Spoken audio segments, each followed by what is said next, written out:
How to create a shared Google Calendar.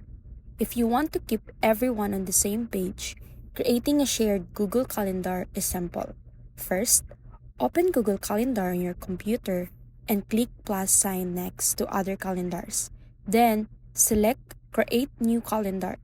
Give it a name, description, and set your time zone. Then, hit Create Calendar.